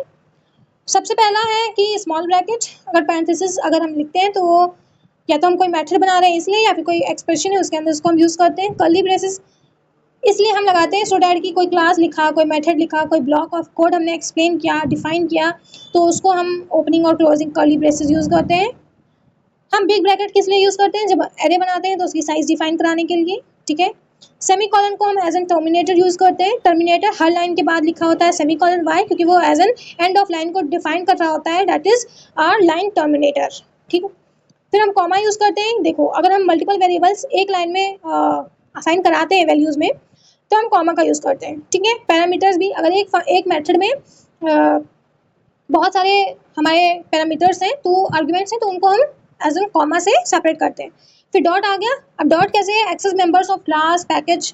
ठीक है, तो क्लास को अगर देखो, क्लास का ऑब्जेक्ट S1 है और इस S1 को हमें प्रिंट कराना है। ठीक है, तो हम क्लास का नेम लिखते हैं। ठीक है, क्लास 1 डॉट S1, कहने का मतलब ये डॉट हमने किस लिए लगाया, इसलिए कि जो हमारा S1 है वो क्लास 1 से निकाल कर लाइए, राइट, इसलिए। तो ये सब चीज़ें यहाँ पे ऐसे याद कर सकते हैं। अब टोकन्स याद नहीं होते हैं, ऐसे ही टाइप्स ऑफ लिटरल्स भी याद नहीं होते हैं, तो टोकन्स के लिए यहाँ पर ट्रिक है, दैट इज क्लोज। क्लोज अगर याद कर लेंगे तो के से कीवर्ड, आई से identifier, literals, operators, separators, etcetera. ठीक है, अब जावा वर्चुअल मशीन अच्छे से पढ़ लेते हैं। ठीक है, देखो, जो हमारी सी लैंग्वेज थी वो डायरेक्टली ऑपरेटिंग सिस्टम से रन होती थी। ठीक है, आई थिंक सो। पर जावा वर्चुअल मशीन क्या है, ये एक ऐसा एब्स्ट्रैक्ट मशीन है। ठीक है, ये एक रन टाइम एनवायरनमेंट प्रोवाइड करता है बाइट कोड को, क्योंकि एक्चुअली रनिंग में जो हमारा कोड जाता है वो बाइट कोड जाता है, और इस बाइट कोड को रन एग्जीक्यूट कराने के लिए हमारे पास एक एनवायरनमेंट होता है जिसका नाम है जावा वर्चुअल मशीन। ठीक, it makes Java platform independent. इसी की वजह से जो हमारी जावा लैंग्वेज है वो प्लेटफॉर्म इंडिपेंडेंट हो सकी है। ठीक, क्योंकि अगर बाइट कोड जनरेट हो गया, फिर चाहे उस बाइट कोड को हम लिनक्स, विंडोज, मैक, चाहे जिस पे रन कराएं वो रन हो जाएगा। ठीक, अब इसका आर्किटेक्चर देख लेते हैं। तो सबसे पहला कंपोनेंट है दैट इज क्लास लोडर सब सिस्टम। यानी कि जो इसमें क्लासेस लोड होंगी, ठीक। फिर सेकंड है रन टाइम डेटा, यानी जो हमें डेटा, जिस डेटा पे हमें काम करना है वो कहाँ से आएगा, कैसे आएगा, रजिस्टर्स, मेथड, हीप, स्टैक, वो डेटा एरिया इसमें होता है। थर्ड कंपोनेंट है एग्जीक्यूशन इंजन, यानी कि कौन कौन सी चीज़ें लगने वाली हैं इस बाइट कोड को फाइनल आउटपुट में लाने के लिए। तो फर्स्ट वन इंटरप्रेटर यूज होता है, second one JIT just in time compiler use होता है, and third one is garbage collector भी इस एग्जीक्यूशन इंजन में आ जाता है। Fourth one is JNI Java native interface provide करता है हमें जावा को, सो डैट कि ये अपना काम कर सके एग्जीक्यूशन का। नेटिव मेथड लाइब्रेरीज, यानी इसके अंदर लाइब्रेरीज भी होती है, यानी कि पैकेजेस होते हैं जो एग्जीक्यूशन में हमें हेल्प करते हैं, ठीक है। तो ये कुछ 5 कंपोनेंट्स है JVM के। अब इनको अच्छे से देखते हैं। क्लास लोडर क्या होगा कि ये क्लास फाइल्स को लोड करेगा मेमोरी के अंदर, ठीक। फिर मेथड एरिया क्या होता है, यानी कि जो डेटा है, जो वेरिएबल्स हैं, मेथड का कोड है, जो रन टाइम के लिए जो हमें स्पेस चाहिए, पूल चाहिए, स्टैक वगैरह, जो जगह है, ये मेथड का एरिया जो है वो हमारे मेथड एरिया में स्टोर होता है, ठीक है। हीप क्या होता है, stores all objects and instance variables created at run time, ठीक। यानी रन टाइम में जो चीज़ें क्रिएट होती हैं, रन टाइम में कोई डेटा क्रिएट हुआ, इंटरमीडिएट रिजल्ट क्रिएट हुआ, कोई इंस्टेंस वेरिएबल क्रिएट हुआ, तो ये सारा जाके स्टोर कहाँ होता है, हीप में, ठीक है। स्टैक क्या होता है, स्टैक में स्टोर होता है मेथड्स, यानी कि जो हमने ऑब्जेक्ट्स के लाइक क्लास के जो ऑब्जेक्ट्स बनाए हैं, फिर ऑब्जेक्ट्स के अंदर जो हमने मेथड्स लिखे हैं वो मेथड्स जो है वो स्टैक में स्टोर होते हैं। लोकल वेरिएबल्स जो होते हैं वो भी स्टैक में होते हैं, ठीक है। PC रजिस्टर क्या होता है, प्रोग्राम काउंटर, इसमें हमारी सारी इंस्ट्रक्शंस स्टोर होती हैं, ठीक है। इंस्ट्रक्शंस कहने का मतलब कि लोड करना है, ऐड करना है, मल्टीप्लिकेशन करना है, ये सारे जो इंस्ट्रक्शन वगैरह रहता है कि PC रजिस्टर में स्टोर रहता है, ठीक है। Native method stack,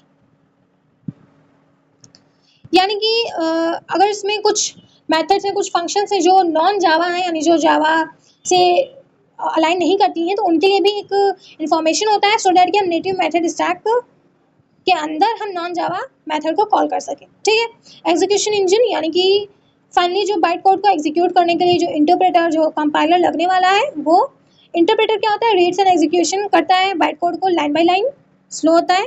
JIT just in time compiler क्या होता है, compiles repeated byte code to native machine code to boost speed, ठीक।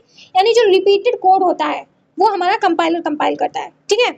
गार्बेज कलेक्टर, यानी कि जो हमारी मेमोरी है जो अनयूज्ड है, यानी कि जो अनयूज्ड वेरिएबल्स हैं, अनयूज्ड मेथड्स हैं, जो हमने ऐसे ही बना लिए थे बट उनको हमने यूज़ नहीं किया, तो उन सब चीज़ों ने जो मेमोरी ले रखी है उस मेमोरी को साफ करने का काम गार्बेज कलेक्टर करता है, ठीक।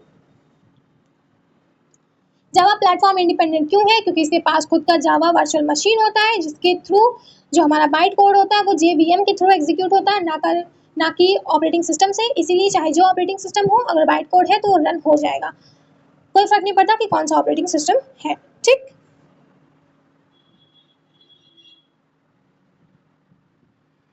JVM बाइट कोड एग्जीक्यूट करता है, JRE इन्वायरमेंट प्रोवाइड करता है, सो डैट कि हमारा जावा का प्रोग्राम रन कर सके। JDK कैसे हमारा प्रोग्राम बनेगा और फिर कहाँ तक वो रन होगा, यानी बनने से लेकर रन करने तक जितना भी ज़रूरी चीज़ है वो JDK में होता है, ठीक है। JVM क्या है, वो can compile, no. JRE can compile, no. JDK can compile, yes. क्योंकि JVM में क्या होता है, सिर्फ एग्जीक्यूशन इंजन और क्लास लोडर होता है। JRE के अंदर JVM और लाइब्रेरीज होती हैं, और JD के अंदर के सारी चीज़ें होती हैं, JRE कंपाइलर एंड टूल्स सब, ठीक।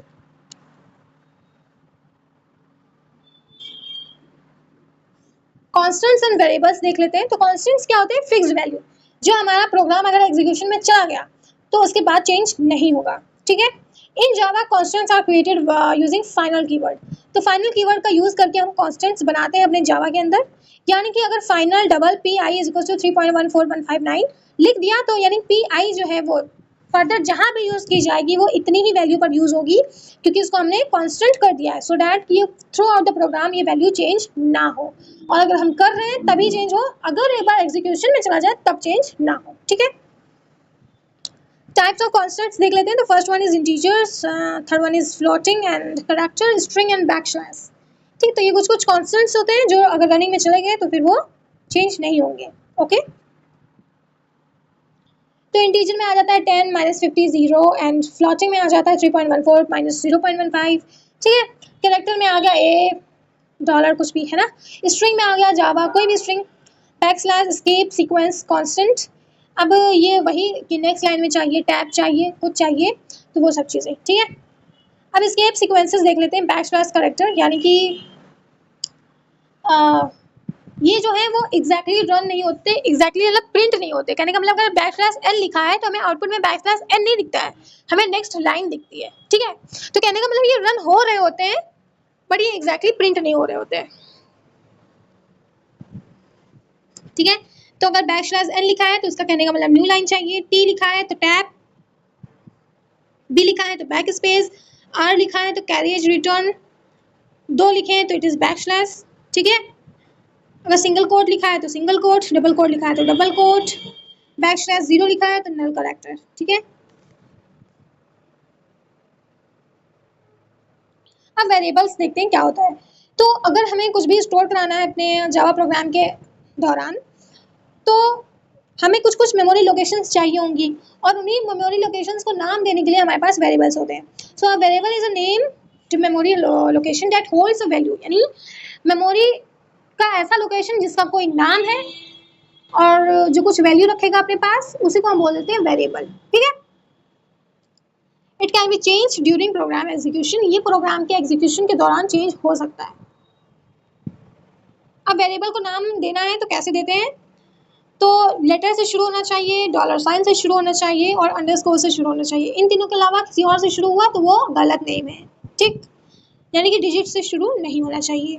नेक्स्ट है can not use Java keywords as variable names, यानी कि अगर जो जावा के रिजर्व कीवर्ड्स हैं उनको यूज करके हमने वेरिएबल का नाम रख दिया तो इट इज नॉट पॉसिबल, हमें नहीं लिखना है ये। नो वाइट स्पेस और स्पेशल सिंबल्स आर अलाउड, यानी कि हम स्पेस लाने का मन कर रहा है अपने वेरिएबल नेम में तब भी नहीं ला सकते। वाई? क्योंकि इसमें वाइट स्पेसेस अलाउड नहीं होती है। नेक्स्ट इज हम कोई भी स्पेशल सिंबल भी नहीं यूज कर सकते अपने इसके अंदर वेरिएबल के नेम के अंदर। ठीक है, और ये केस सेंसिटिव होते हैं, यानी कि कैपिटल ए लिखा है और इज इक्वल टू 10 लिखा है तो कहने का मतलब ये नहीं है कि स्मॉल ए लिखा है तो उसकी वैल्यू भी 10 ही होगी। ठीक, नेक्स्ट है टाइप्स ऑफ वेरिएबल्स इन जावा। जावा के अंदर कुछ कुछ टाइप्स होते हैं। फर्स्ट इज लोकल वेरिएबल, जो किसी ब्लॉक के अंदर होते हैं या तो मेथड के अंदर होते हैं, यानी कि जब तक वो ब्लॉक रन कर रहा होता है या तो जब तक वो मेथड रन कर रहा होता है तभी तक वो हमारा वेरिएबल प्रेजेंट है। जैसे ही वो ब्लॉक खत्म वैसे ही वो वेरिएबल खत्म। ठीक, इंस्टेंस वेरिएबल क्या होता है, declared inside a class but outside method, यानी कि क्लास के अंदर है बट मेथड के बाहर है, तो उन वेरिएबल्स को हम बोलते हैं कि वो इंस्टेंस वेरिएबल्स है।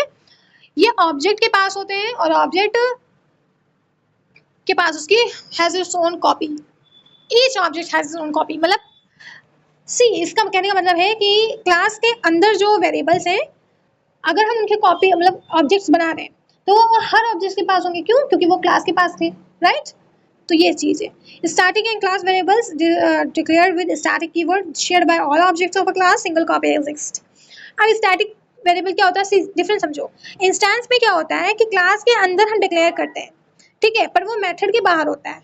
ओके, और जब हमने उसको डिक्लेयर कर लिया फिर उससे रिलेटेड जितने भी लिंक्ड ऑब्जेक्ट्स बनेंगे तो उन ऑब्जेक्ट के पास उस वेरिएबल की कॉपी जाती है, एक्चुअल वेरिएबल नहीं जाता है। ठीक, ये हो गया instance variable. Next is static variable. इसमें समझो क्लास के अंदर वेरिएबल डिफाइन किया गया है बट अब जो क्लास से लिंक्ड क्लास की जो ऑब्जेक्ट्स बने हैं, ठीक, उन ऑब्जेक्ट्स में यही एक्चुअल वेरिएबल जाता है, ना कि इसकी कॉपी। ठीक, तो ये डिफरेंस है। क्लास का नाम है डेमो, जिसके अंदर पहला वेरिएबल है इंस्टेंस वेरिएबल, यानी कि कहने का मतलब क्लास के अंदर बन रहा है और इसकी कॉपी हर ऑब्जेक्ट में जाएगी। ठीक है, तो ये स्टैटिक हो गया। Next is static int static variable equals to 20, यानी कि ये स्टैटिक वेरिएबल है। कहने का मतलब कि ये एक्चुअली हर उसमें जाएगा, ऑब्जेक्ट में एक्चुअली ये जाएगा। ठीक, और इसकी सिंगल कॉपी ही रहेगी। वॉइड शो ये एक मेथड है जिसके अंदर इंट लोकल वेरिएबल है। कहने का मतलब ये मेथड के अंदर है तो इसलिए लोकल वेरिएबल है। जैसे ही ये शो नाम का मेथड रन हो गया फिनिश होगा वैसे ही लोकल वेरिएबल भी हमारी जो भी इसने जगह ले रखी होगी स्टैक में वो भी साफ हो जाएगी। ठीक, ओके।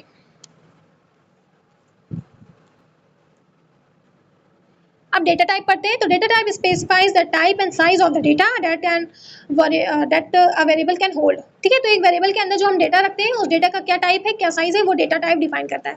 ठीक, and operations that can be performed on it.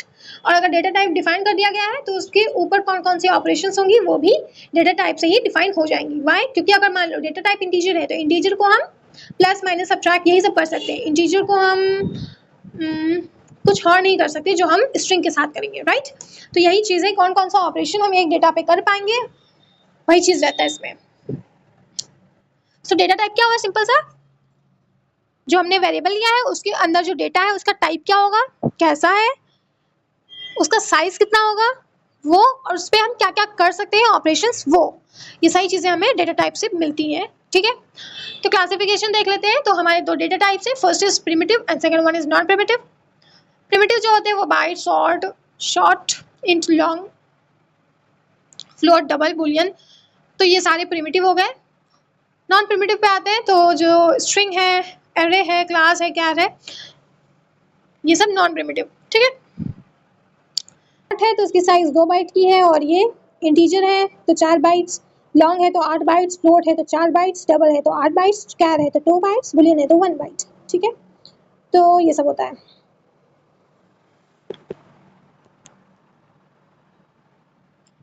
Non primitive data types यानी कि क्लास, जो यूजर डिफाइन करता है वो क्लास, राइट। एरे जो कलेक्शन करेगा, एरे तो हम जानते ही हैं, होमोजेनियस टाइप ऑफ डेटा का कलेक्शन। स्ट्रिंग यानी कैरेक्टर्स का कलेक्शन, सीक्वेंस, ठीक है। और इंटरफेस यानी का मतलब जो हमारे मेथड्स होते हैं वो। ठीक है, तो ये सारे आ गए हमारे नॉन प्रिमिटिव डेटा टाइप्स में। Primitive versus non primitive data types देख लेते हैं। तो प्रिमिटिव वो होते हैं कि जो जावा लैंग्वेज प्री डिफाइन कर रही है, यानी जावा लैंग्वेज खुद प्रोवाइड करती है प्रिमिटिव डेटा टाइप्स को। नॉन प्रिमिटिव खुद प्रोग्रामर बनाता है, ठीक है, मोस्टली प्रोग्रामर ही बनाता है।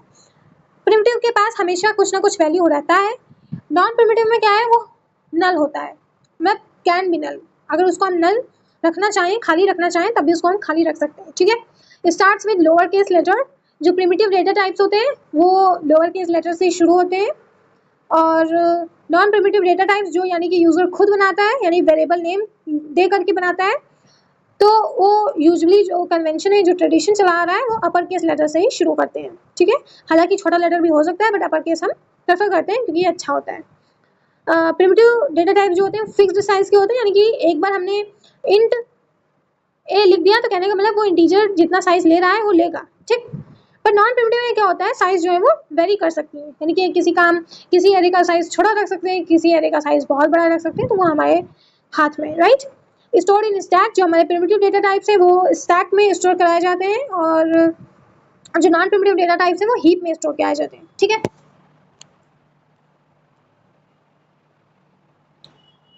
अब देखो डिक्लेरेशन ऑफ वेरिएबल्स, यानी वेरिएबल का सिंटैक्स कैसे है, वेरिएबल हम कैसे डिफाइन करते हैं, डिक्लेयर करते हैं। ठीक है, तो सबसे पहले डेटा टाइप लिखते हैं, फिर हम वेरिएबल नेम लिखते हैं, ये हमारा एक मेथड है। ठीक है, इसको हम ऐसे ही डिफाइन कर सकते हैं। ठीक है, तो इस तरह से भी हम इसको लिख सकते हैं। नेक्स्ट हमारा एक मेथड है कि हम डेटा टाइप लिखते हैं, फिर वेरिएबल नेम लिख दें और साथ साथ में उसकी वैल्यू भी लिख दें, तो इसको हम बोल देंगे कि डिक्लेरेशन भी कर दिया और इनिशियलाइजेशन भी कर दिया। ठीक है, अब हम मल्टीपल वेरिएबल्स भी एक साथ ले सकते हैं, वो कैसे, मतलब डेटा टाइप लिखेंगे, फिर जो भी हमारे वेरिएबल्स हैं उनको हम कॉमा से सेपरेट करके रख सकते हैं, तो ये उसको हमने बोल दिया मल्टीपल डिक्लेरेशन। ठीक है, डेटा टाइप फिर अगर हमें मल्टीपल डिक्लेरेशन भी करना है और इनिशियलाइजेशन भी करना है, तो हम कैसे कर सकते हैं कि हम ऐसे लिख के, मतलब कहने का मतलब कि हम, ठीक है, तो हम इसमें ऐसे कर सकते हैं कि हमने वेरिएबल लिखा, फिर उसकी वैल्यू लिख दी, फिर कॉमा लिखा, दूसरा वेरिएबल लिखा, फिर उसकी वैल्यू रख दी। ठीक, तो इस तरह से मैं उसको कर सकते हैं। तो ये 4 तरह से हम वेरिएबल्स को डिफाइन कर सकते हैं, डिक्लेयर कर सकते हैं और इनिशियलाइज कर सकते हैं। ठीक, एग्जांपल देख लेते हैं। तो first one as, int as, कहने का मतलब हमने एज एक डब्बा बना दिया, right.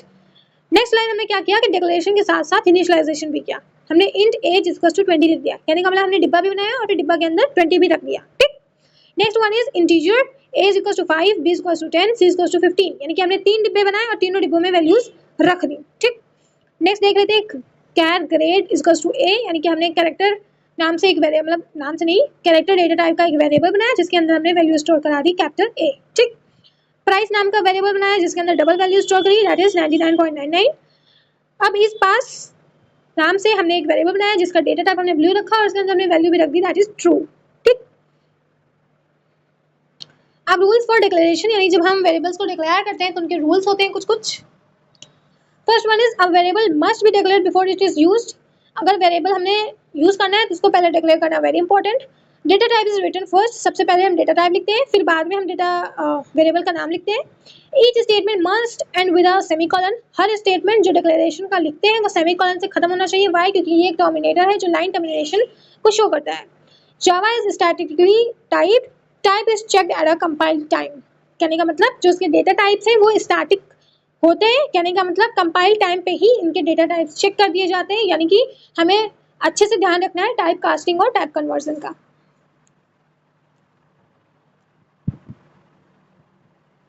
Scope of variables, variable का स्कोप देखते हैं, ठीक है। तो अभी हमने जो वेरिएबल के टाइप्स देखे ना, वही उसके स्कोप के टाइप्स हैं।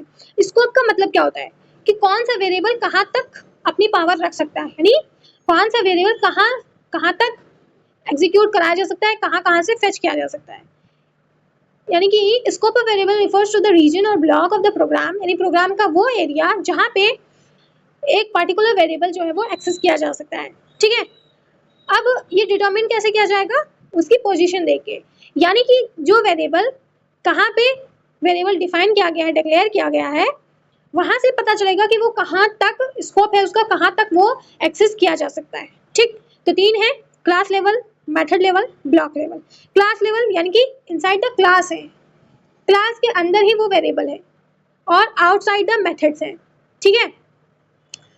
अब ये कहाँ कहाँ, पूरी क्लास में एक्सेसिबल है, यानी यहाँ तक कि वो मेथड्स के अंदर भी एक्सेसिबल है, ठीक है। अब जब तक कोई क्लास या कोई ऑब्जेक्ट एग्जिस्ट करता है तब तक वो वेरिएबल एग्जिस्ट करेंगे, ठीक। मेथड लेवल देखते हैं, इनसाइड अ मेथड, यानी कि जो एक मेथड के अंदर है वो सिर्फ उनकी लाइफ टाइम कहाँ तक होगी, जब तक वो मेथड एग्जीक्यूट हो रहा है तब तक, ठीक। इसका एक्सेस कहाँ तक हो सकता है, सिर्फ उसी मेथड के अंदर जहाँ वो डिफाइन किया गया है, ठीक। ब्लॉक लेवल देख लेते हैं। तो बाइट का साइज 1 बाइट होता है, डिफॉल्ट वैल्यू 0, रेंज इतनी, शॉर्ट इनसाइड द ब्लॉक, कहने का मतलब अगर हमने कोई लूप चलाया, कोई इफ एल्स लिखा, कुछ भी लिखा, हमने एक ब्लॉक बनाया, अब उस ब्लॉक के अंदर हमने कोई वेरिएबल लिखा है, डिक्लेयर किया, कहने का मतलब, तो अगर वो वेरिएबल हमने इफ एल्स या फिर इस जगह पे किसी ब्लॉक में डिक्लेयर किया है तो सिर्फ वो वहीं तक ही एक्सेस है। जैसे ही उस इफ एल्स का, जैसे ही उस लूप का काम खत्म, वैसे ही उस वेरिएबल का भी काम खत्म, ठीक।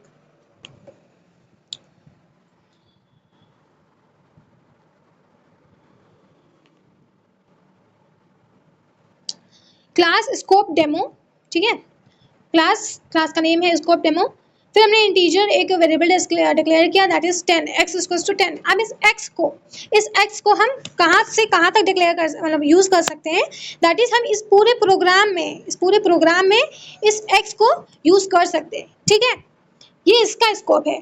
नेक्स्ट मेथड, अब मेथड में देखते हैं कि y है, y जो है वो मेथड के अंदर, यानी कि ये जो y वाला वेरिएबल है ना, वो यहाँ से लेकर यहाँ तक होगा, यूज में आएगा, ठीक है। अब फिर हमने इफ नाम का एक ब्लॉक बनाया है जिसके अंदर z है। अब ये जो z है ना, वो सिर्फ इसके अंदर ही है, इतना ही है, ठीक है। यानी कि x को हम पूरे प्रोग्राम में कहीं भी यूज कर सकते हैं, ठीक है। y को हम सिर्फ इस मेथड के अंदर तक ही यूज कर सकते हैं, ठीक है। और इस z को हम सिर्फ यहीं तक ही यूज कर सकते हैं, इसके बाहर यानी यहाँ पे एग्जीक्यूट नहीं कर सकते, ठीक है। तो ये इसका मतलब है, इसको हम अच्छे से देखेंगे बाद में, अभी बस समझो इसको।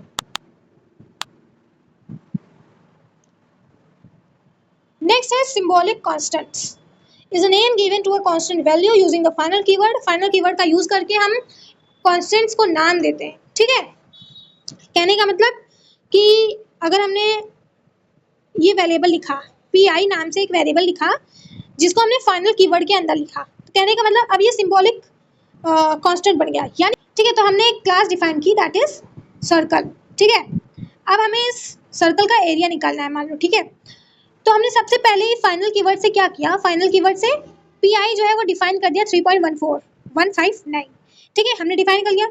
अब जहां भी हम इस पी को यूज करने वाले हैं, देखो यहाँ पे यूज कर रखा है, तो डायरेक्टली यहाँ पे 3.14159 यूज हो जाएगा, ठीक। तो इसको हमने, ये है एक वेरिएबल ही, बट इसको हमने बोल दिया है सिंबॉलिक कांस्टेंट, वाई? क्योंकि इसको हमने फाइनल कीवर्ड से कांस्टेंट बना दिया है, ठीक है। अब पढ़ते हैं टाइप कास्टिंग। तो ये क्या होता है, it is a process of converting one data type into the another data type, यानी कि एक डेटा टाइप को दूसरे डेटा टाइप में चेंज करना है तो हमें टाइप कास्टिंग का यूज करना पड़ता है। इसके दो टाइप होते हैं, first one is implicit and second one is explicit. Implicit को हम वाइडनिंग टाइप कास्टिंग भी कहते हैं और एक्सप्लिसिट को हम नैरोइंग टाइप कास्टिंग भी कहते हैं। ठीक, इम्प्लिसिट जो है वो कंपाइलर खुद करता है। ठीक है, इसमें क्या होता है, स्मॉल डेटा टाइप जो है वो बिग डेटा टाइप में चेंज हो जाता है। बट एक्सप्लिसिट कन्वर्जन में क्या होता है कि जो हमारा बड़ा डेटा टाइप है वो छोटा डेटा टाइप में चेंज होता है। और ये चीज़ जो है, यानी बड़े को जब छोटे में चेंज करते हैं तो ये कंपाइलर खुद नहीं करता, क्योंकि अगर कंपाइलर इसको करने चल दिया तब इसको वो एरर देगा। ठीक है, क्योंकि हम किसी बड़ी चीज़ को छोटी चीज़ में नहीं ला सकते, राइट। तो इसमें एरर आ जाएगा, कंपाइलर एरर दे देगा। तो इसीलिए ये चीज़ जो है वो प्रोग्रामर खुद करता है मैनुअली। ओके, सो ये चीज़ें थी। तो कहने का मतलब टाइप कास्टिंग अगर हमारा इम्प्लिसिट हो रहा है तो बाइट जो है वो शॉर्ट में चेंज हो सकता है, शॉर्ट जो है वो इंट में चेंज हो सकता है, इंट लॉन्ग में चेंज हो सकता है, लॉन्ग फ्लोट में, फ्लोट डबल में। ऐसे ही करके बाइट जो है वो उसके बाद के सब में चेंज हो सकता है, शॉर्ट जो है उसके बाद के सब में चेंज हो सकता है। और ये जो है वो इम्प्लिसिट जो है वो कंपाइलर खुद करेगा, राइट। एक्सप्लिसिट जो है वो प्रोग्रामर खुद करता है, प्रोग्रामर, राइट। अब ऐसे एग्जाम्पल देख लेते हैं। तो इम्प्लिसिट टाइप कास्टिंग का एग्जाम्पल क्या हो जाएगा कि हमने पहले a इज इक्वल टू 10 रखा, a इज इक्वल टू 10 रखा, ओके, यानी कि a में इंटीजर वैल्यू है। फिर हमने क्या कर दिया, b में a रख दिया, कहने का मतलब इस 10 को हमने इसमें रख दिया b में, और जबकि b जो है वो हमारा डबल है। तो अब कंपाइलर क्या करेगा, इस 10 को डबल में चेंज करके फिर डबल वाले वेरिएबल में रख देगा। ठीक, कहने का मतलब 10.00 करके वो डबल यानी कि b में स्टोर कर देगा। ये कंपाइलर खुद करेगा। So this is the implicit, खुद कर रहा है। बट अगर यही चीज हमें उल्टा करनी होती, डबल को हमने इंटीजर में चेंज करना होता, तो ये यूजर खुद करता, सॉरी प्रोग्रामर खुद करता, राइट। तो इसमें डबल देखो d इज टू 99.99 है। ठीक, अब इसको हम चाहते हैं कि ये 99 तक ही लिखा हो, ये 0.99 वाला पार्ट ना लिखा हो। तो इस चीज को करने के लिए हम क्या करेंगे, एक तो हमने इंटीजर नाम का एक वेरिएबल लिया, मतलब इंटीजर डेटा टाइप से x नाम का एक वेरिएबल ले लिया। अब इसके अंदर हमने d स्टोर किया, बट अपने हम यहाँ पे कर रहे हैं एक्सप्लिसिट टाइप कास्टिंग।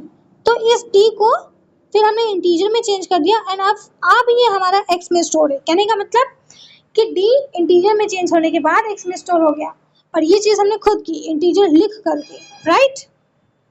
तो इसको हम बोलते हैं एक्सप्लिसिट टाइप कास्टिंग, जो प्रोग्रामर खुद कर रहा है, मैनुअली कर रहा है। अब इसी के साथ इसमें एक डिफरेंस आ जाता है। देखो, छोटी चीज को बड़ी चीज में डालोगे इट इज अच्छा चीज, लाइक हम छोटी चीज को बड़ी चीज में ऑफ कोर्स आसानी से डाल सकते हैं, तो इसलिए इसमें कोई लॉस नहीं होगा, राइट। अगर हमने एक गिलास पानी बाल्टी के अंदर डाला तो ये चला जाएगा, पूरा का पूरा चला जाएगा बाल्टी के अंदर, तो लॉस नहीं हुआ। यानी कि इम्प्लिसिट यानी कि जो कंपाइलर खुद करता है उसमें लॉस नहीं होता, बट एक्सप्लिसिट वाला यानी कि जो प्रोग्रामर मैनुअली करता है। अब मान लो कि हम एक बाल्टी भर का जो पानी है वो एक ग्लास में डालना चाह रहे हैं, तो ये पॉसिबल नहीं है, या फिर पॉसिबल भी है तो सिर्फ ग्लास भर ही बचेगा और बाकी सब तो बाहर गिरेगा, राइट। तो कहने का मतलब कि इसमें डेटा लॉस हो रहा है। ठीक, तो इसका डिफरेंस पढ़ लेते हैं। तो इम्प्लिसिट में क्या हुआ कि ऑटोमेटिकली कंपाइलर ने कर लिया, एक्सप्लिसिट जो है वो मैनुअली प्रोग्रामर ने किया। इम्प्लिसिट में क्या हुआ कि स्मॉल डेटा टाइप जो है वो लार्ज डेटा टाइप में चेंज हुआ।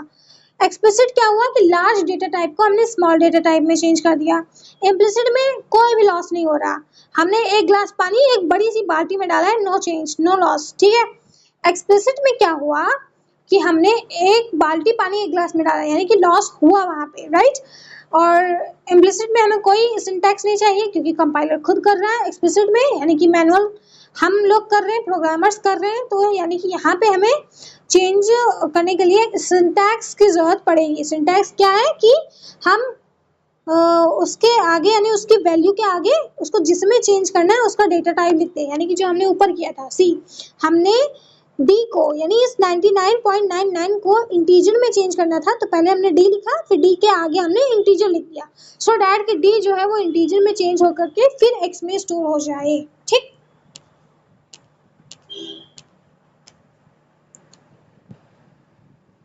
सो ऑपरेटर्स इन जावा हम पार्ट 2 में देखेंगे।